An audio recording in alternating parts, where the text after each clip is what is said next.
तो चलिए दोस्तों, आज की रोमांटिक कहानी को शुरू करते हैं। और आज की कहानी का नाम है पड़ोस के लड़के के साथ वो पहली रात। और दोस्तों, इस कहानी के 2 भाग हैं और ये वीडियो इस कहानी का पहला भाग है। तो चलिए कहानी को शुरू करते हैं। कहानी में मेरी दोस्ती एक पड़ोस के लड़के से हो गई थी।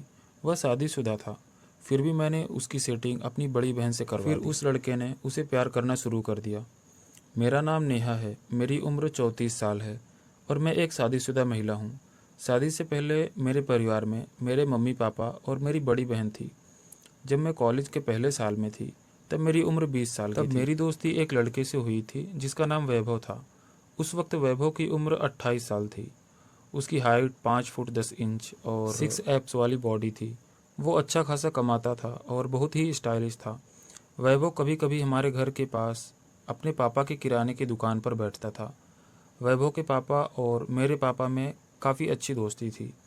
हमारे घर का सारा किराने का सामान वैभव की दुकान से ही आता था। अक्सर हम दोनों बहनें घर के लिए किराने का सामान लेने उसकी दुकान पर जाया करते थे।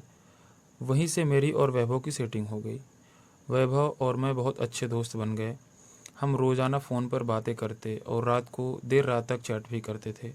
कभी कभी मिलते, बाहर खाना खाते, मूवी देखने भी जाया करते थे। वैभव और मेरी दोस्ती 1 साल से ज़्यादा हो चुकी थी।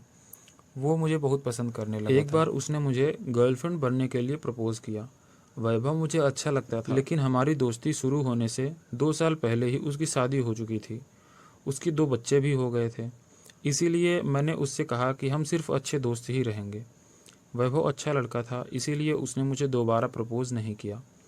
हम दोनों की दोस्ती अच्छी चल रही थी। एक दिन वैभव ने मुझसे कहा कि उसे एक लड़की पसंद है और वो उसे अपनी गर्लफ्रेंड बनाना चाहता है। उसने मेरी मदद मांगी। दोस्ती के नाते मैंने लड़की के बारे में पूछे बिना ही बोल दिया। फिर मुझे पता चला कि वो मेरी बहन को पसंद करता है। अब दोस्ती के नाते मुझे वैभव की मदद करनी पड़ी। मैंने अपनी बड़ी बहन के साथ उसकी सेटिंग करवा दी।